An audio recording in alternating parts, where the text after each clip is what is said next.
예, 비행기는 아주 편리한 교통수단이죠. 비행기가 없으면 지금은 어떻게 여행을 할지 상상이 잘 안 가죠. 특히 먼 해외로 갈 때 그렇죠. 근데 비행기에게 있어서 필수적인 사항은 하늘로 올라갔기 때문에 반드시 땅으로 도로 내려와야 한다는 것이죠. 물론 거의 대부분은 무사히 땅에 착륙을 하는데 가끔 제대로 착륙하지 못하고 불시착하는 경우들을 뉴스에서 종종 접하게 됩니다.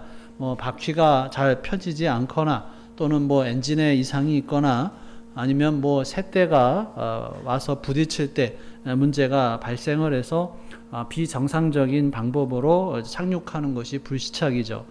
그런데 이때는 비행기 안에 있는 사람들의 생명이 상당히 좀 위태로워지게 됩니다. 우리가 쭉 살펴보고 있는 노아와 그 가족들 그리고 동물들이 홍수에서 살아남았습니다. 그런데 그들은 다시 땅으로 되돌아와야만 하는 거죠. 마치 이렇게 불시착하는 비행기처럼 굉장히 불안한 상황이었습니다. 홍수에서는 구원을 받았는데 그렇다고 해서 이 노아와 그의 가족들이 에녹과 같이 영원한 하나님 나라로 옮겨진 것은 아니었죠. 그저 목숨만 건진 거예요. 다시 정상적인 삶으로 돌아와야 했습니다. 그런데 노아와 그 일행이 다시 땅으로 돌아오는 과정은 쉬운 일이 아니죠. 왜냐하면 물로 지구가 가득 차 있었고 모든 것이 파괴가 되었기 때문에 그렇습니다. 이 땅에서 사람이나 동물이 살 수 있을는지 아무도 장담할 수 없는 상황이었다라고 하는 것이죠. 그래서 우리가 7장에서는 구원을 받는 것에 대해서 말씀을 나누었는데 이제는 구원받은 자의 그 방주 안에서의 삶을 살펴보고자 합니다. 자, 1절을 같이 다시 읽어보겠습니다. 시작. 하나님이 노아와 그와 함께 방주에 있는 모든 들짐승과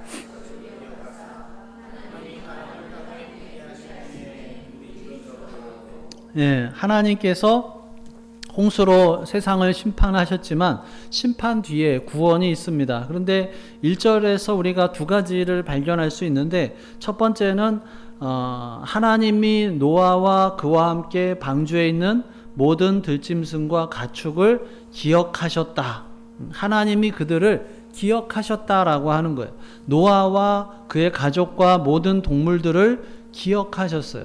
기억하셨다라고 하는 것은 그냥 단순하게 생각이 났다는 말이 아니라 돌보셨다라고 하는 말이에요.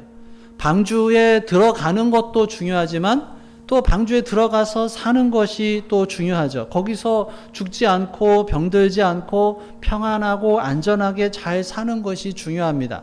노아의 가족들과 동물들이 방주 안에서 복된 삶을 살 수 있었던 이유는 하나님께서 그들을 기억하셨기 때문이다라고 하는 것입니다. 여러분, 사실 잊혀진다라고 하는 것은 참 외로운 것이죠. 누군가가 나를 기억해주고 돌봐준다라고 하는 것은 굉장히 복된 일입니다. 지난주에 원로 목사님들 위로회를 갔어요. 은퇴를 하고 나서 어떻게 지내시냐고 물어보는데 이렇게 얘기를 하다 보면 참 사람을 그리워하시는 것 같았어요. 누군가가 만나주고 자꾸 말을 걸어주고 전화해주고 카톡이나 메시지나 이메일을 보내준다. 이것은 참 복받은 거죠. 아무도 나를 기억해주지 않고 그런 것이 아무것도 없다. 그러면 얼마나 외로운 삶이냐는 거예요. 근데 인간의 불안과 외로움의 본질적인 문제가 바로 하나님을 잊어버리는 데 있어요. 하나님은 사실 우리를 기억하시면서 잊어버리지 않으셨는데 내가 하나님을 자꾸 잊어버려요. 그러니까 고독과 불안이 찾아옵니다. 우리가 하나님을 만질 수 없고 볼 수 없지만 또 하나님의 음성이 들리지 않지만 하나님이 나를 사랑하시고 잊지 않으셨다라고 하는 것, 나를 기억하고 계시다라고 하는 사실만 우리가 믿는다면 어떤 어려운 환경도 이겨낼 수가 있는 것이죠. 왜냐하면 하나님도 나를 돌보시지 않는다 생각을 하니까 그 어려움을 이기기가 힘든 것이에요. 근데 사실은 내가 하나님을 잊어버리는 건데 하나님이 나를 기억하지 않으신다라고 말을 해요. 자, 여기 보면 하나님께서 노아와 가족들과 동물들을 돌아보시고 그들을 기억하시고, 그래서 그들이 얼마나 고통스럽고 불안한지를 다 아시고 이해하신다는 거예요. 그런데 힘든 일이 닥치면 우리는 하나님은 주무시는 게 아닐까 하는 그런 생각을 하기도 합니다. 시편 121편에 보면은 하나님은 졸거나 주무시는 분이 아니라고 하지만 우리는 하나님이 지금 주무시는 게 아닌가, 이렇게 왜 내 사정을 안 돌아보시나, 하나님이 내 고통을 아실까, 이런 생각이 들 때가 있죠. 그런데 여러분, 그게 뭐냐 하면 그게 내 생각이다라고 하는 거예요. 내가 그렇게 생각하는 거예요. 그런데 우리 그 생각 다스리기를 하신 분들은 이제 기억이 나시겠지만, 내가 생각하는 게 중요한 게 아니라 뭐가 중요한 거예요? 사실이 중요한 거죠. 사실은 뭐예요? 성경을 보면 이게 하나님이 말씀하시죠. 하나님은 우리를 기억하시며 돌보신다. 이것이 사실이에요. 하나님이 나를 잊어버린 것은 아닐까라고 생각하는 것은 뭐예요? 나의 생각이다. 근데 하나님은 변함이 없으시죠. 변함이 없으신 하나님이 주신 약속을 붙잡아야 됩니다. 노아와 가족들과 동물들을 돌아보신 하나님, 노아와 가족들과 동물들을 기억하신 하나님은 저와 여러분들을 기억하시고 여러분들의 삶을 붙들고 계심을 믿을 수 있기를 간절히 바랍니다.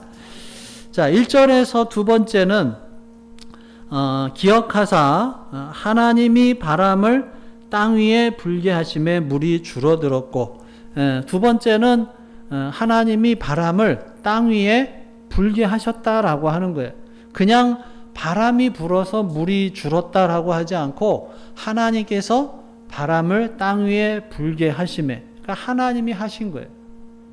비가 40일 내내 쏟아졌고 물이 땅에 가득했습니다. 땅에서는 화산 폭발이나 지진으로 인해서 지각 변동이 일어나면서 땅이 꺼지고 바닷물이 몰려왔고 위에서는 비가 쏟아졌어요.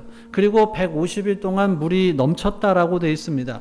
그 5개월 동안에 노아와 가족과 동물들은 방주 안에서 힘든 삶을 살았을 거예요.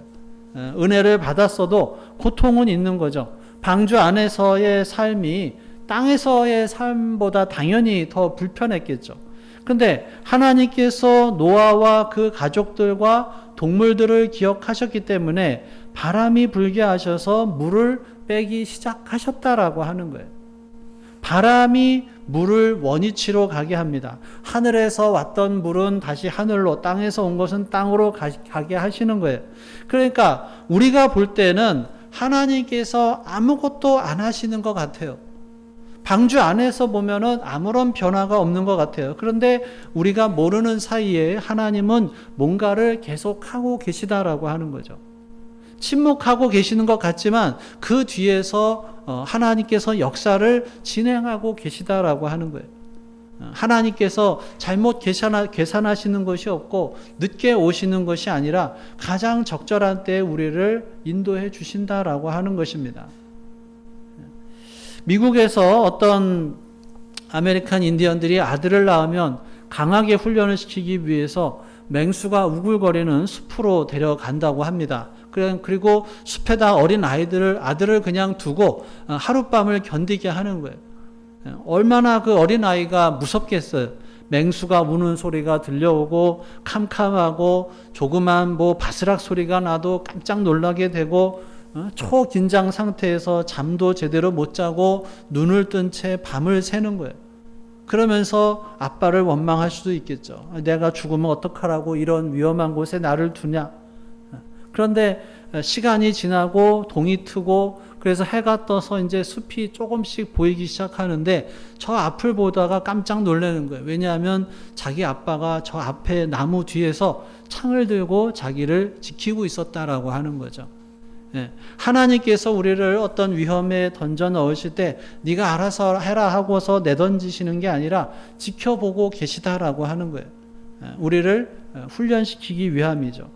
하나님께서 홍수를 일으키기도 하시지만 물을 빼시고 땅을 마르게도 하셔요. 우리에게 어떤 어려움이 있으면 이게 언제 끝날런지 우리는 알 수가 없습니다. 그렇지만 때가 되면 물이 물러가는 것처럼 그런 어려움도 물러가게 된다라고 하는 거예요. 우리들의 삶의 위기 속에 이렇게 하나님께서 바람을 불게 하시고 물을 빼시는 역사가 있기를 간절히 바랍니다. 또 그런 역사가 일어나는 것을 볼 수 있는 믿음의 눈을 가질 수 있기를 주님의 이름으로 축원합니다. 자, 2절 3절 읽겠습니다. 시작. 깊음의 샘과 하늘의 창문이 닫히고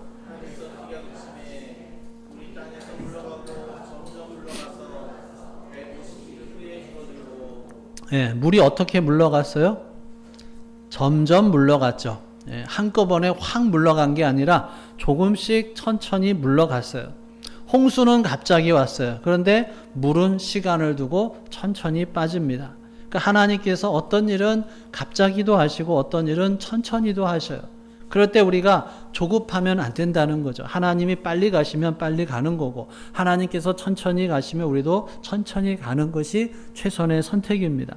하나님이 하시는 일을 믿고 따라가는 거예요. 하나님께서 방주를 지으라고 하시면 우리는 방주를 짓는 것이고 내가 이해하고 내가 경험한 배, 내가 아는 상식과 지식과 경험에 의한 배를 지으려고 하면 그때 사고가 나는 거예요. 하나님이 이렇게 하라고 하면 이렇게 하고 저렇게 하라고 하시면 저렇게 할 때 문제가 없는 것입니다. 문제가 일어나는 것은 하나님께서 어떻게 하셔서 그러는 것이 아니라 야고보서의 말씀을 보면 자기 욕심에 빠지고 죄의 유혹에 넘어가서 그러는 것이죠. 자기 나름대로 하려고 하니까 이제 어려움이 오는 것입니다. 자, 여기서도 물이 천천히 빠지는데 자, 이것이 또 우리 구원의 삶 속에 나타나는 하나님의 역사입니다. 우리가 예수님을 믿고 구원받는 것은 한 번에 되죠. 오늘 당장 될 수가 있어요. 그런데 구원받은 사람의 삶은 어떤 것이에요? 평생 걸리는 거죠. 아이가 태어나자마자 금방 점프하고 뛰어다니지를 못합니다. 아이가 태어나자마자 야, 너는 왜 이빨도 없냐? 이렇게 야단칠 수가 없어요. 기다리면 그냥 천천히 나오게 되어 있어요. 시간이 걸리는 거죠. 신앙생활도 예수님을 믿고 갓 태어난 어린아이에게 어른이 하는 것과 같이 똑같이 요구할 수가 없어요. 구원받은 자의 삶이라고 하는 것은 갑자기 이루어지는 것이 아닙니다. 점점 예수님을 닮아가는 거예요. 여러 과정을 거쳐서 단계적으로 성장시키고 성숙하도록 하시는 것이죠. 자, 그 다음에 4절, 5절에 보면은 방주가 아라랏산에 머물렀다. 5개월 만에 이제 머무른 것이죠. 그 다음에 6절부터 12절까지는 계속해서 이제 까마귀와 비둘기를 내보내서 땅의 상황들을 알아봅니다. 자, 그래서 마지막에 12절 같이 읽겠습니다. 시작. 또 7일을 기다려 비둘기를 내놓음에 다시는 그에게로 돌아오지 아니하였더라. 비둘기를 이제 내보냈더니 이번에는 돌아오질 않는 거예요. 갈 곳이 있으니까, 땅에 발붙일 곳이 있으니까 안 돌아오는 거예요. 자, 이쯤 되면 배에서 이제 나와도 되겠다라고 하는데 아직 노아가 그렇게 하질 않습니다. 다시 돌아오지 않는 비둘기를 보면서도 나가지 않고 기다려요. 조급하게 행동하지 않고 마음대로 추측하지 않고 그대로 방주 안에서 기다린다라고 하는 거예요. 자, 이것은 무엇을 말하느냐? 결국 신앙생활이라고 하는 것은 기다림이다라고 하는 거예요. 하나님의 명령을 기다리는 거예요. 하나님이 아직 나가라고 하지 않으셨어요. 하나님께서 방주의 문을 닫으셨는데 이제 열어주실 것을 생각하고 기다리는 거예요. 우리가 기도할 때도 그렇죠. 즉시 기도가 응답이 되면 얼마나 좋겠어요. 여러분 그런 생각 혹시 안 해봤나요? 왜 하나님께서 나의 기도에 금방 응답을 안 해주실까? 여러분 만약에 하나님이 우리 모두의 기도를 즉시 다 응답해 주시면 세상이 어떻게 될까요? 천국이 될까요? 예전에 어떤 브루스 올마이티라고 하는 영화를 보면 그 주인공이 하나님께 막 거기선 신이죠. 신한테 막 욕을 합니다. 자기가 원하는 건 들어주지도 않는다고. 그래서 그 신이 내려와서 네가 그러면 신 해봐라 하면서 사람들의 소원이나 이런 거를 네가 원하는 대로 다 해봐라 그랬더니 세상이 뒤죽박죽 엉망이 되죠. 우리가 기도를 즉시 응답해 주시면 세상이 천국이 될 것 같지만 사실은 지옥이 됩니다. 우리가 바라는 것들이 얼마나 헛된 것들이 많아요. 물론 하나님의 뜻대로 구하면 금방 들어주시는데 그렇지 않을 때가 많습니다. 그러면 혹시 하나님께서 나를 잊어버리신 것이 아닐까, 나를 버리신 것이 아닐까 의심이 들기도 합니다. 그럼에도 불구하고 하나님이 약속을 주셨으니까 이 약속을 붙들고 나가야지 하고 인내하며 기다리며 나아가는 것이 신앙생활이고 그것이 또 우리가 성숙해가는 과정이고 구원의 과정이다라고 하는 것입니다. 노아가 방주 안으로 아주 급박한 상황에서 들어갔어요. 들어가서는 어땠겠어요? 감사하고 감격스러웠겠죠. 그런데 조금 지나고 보니까 어땠겠어요? 방주 안에서 산다는 것은 보통 힘든 일이 아니었을 거예요. 구원은 단번에 이루어졌지만 예수님을 닮아가고 예수님을 신뢰하면서 따라가고 동행하는 신앙생활은 평생 걸리는 일이다라고 하는 거예요. 근데 우리는 그런 것을 별로 좋아하지 않죠. 예수 믿으면 금방 좀 천국이 이루어지고 내가 좀 천사처럼 이렇게 변하면 좋겠지만 그렇지가 않아요. 우리가 살아가는 이 세상에는 병이 있고 고통이 있고 갈등도 있고 미움이 있습니다. 그래서 우리는 하나님 이 고통을 빨리 끝내주세요라고 기도합니다. 근데 하나님께서는 조금 더 기다리라고 하시고 고통을 조금 더 겪으라고 하셔요. 내가 싫어하는 사람을 봐야 하고 보기 싫은데 보고 말하기 싫은데 말하고 이게 얼마나 힘들어요. 그런데 꾸준히 그런 것을 해 나가는 것이 현실이고 또 그런 것이 신앙생활이에요. 신앙생활이라고 하는 것이 그냥 주일에 딱 와서 예배만 하고 그냥 가는 것이 아니에요. 이렇게 와서 하나님의 말씀을 듣죠. 하나님의 사랑과 이웃 사랑에 대해서 듣고 그러면 나가서 나를 싫어하고 또 나도 싫어하고 불편한 사람을 그래도 보고 들어주고 또 선교도 보고 친절하게 대하고 그를 위해서 기도하면서 축복하는 것이 신앙생활이에요. 예수 믿는 사람이나 안 믿는 사람이나 똑같이 세상에서 어려움이 있습니다. 근데 예수 믿는 사람의 고난에는 하나님께서 함께 해주시죠. 배신도 당하고 눈물도 흘리고 힘든 일이 힘든데도 섬겨줬는데 오히려 무시당하고 그래도 또 할 때 사실은 내가 예수님을 닮아가게 되는 것입니다. 나 혼자 그냥 동떨어져서 예배하고 기도하고 다른 사람과 아무런 교류도 없고 그러면서 신앙이 자라는 것이 아닙니다. 서로 부대끼면서 또 실패도 하고 눈물도 흘리고 괴로워하면서 그럼에도 불구하고 하나님이 말씀하셨으니까 다시 시도하고 그럴 때 예수님을 닮아가게 되는 것입니다. 말씀을 정리합니다. 어떤 선교사님이 그 미국에서 선교 훈련을 받는데 여행을 하는데 좀 저렴하게 여행을 해야겠다. 그래서 인터넷으로 호텔 중에서 싸게 나온 방을 예약을 해서 하룻밤을 보내고 그렇게 여행을 하는데 하루는 정말 다른 호텔과는 비교할 수 없을 정도로 아주 가격이 저렴한 호텔을 발견을 했어요. 그래서 거기에 예약을 하고 가게 됐는데 호텔에 도착을 해보니까 정말 싼 게 비지떡이라는 말처럼 최악이었어요. 어린 아이도 같이 있었는데 호텔 로비에서 방으로 올라가는 계단에는 몸을 파는 매춘부들도 있었고 또 몸에다가 이렇게 막 피어싱을 하고 문신을 하고 아주 거칠게 보이는 사람들이 많이 있었습니다.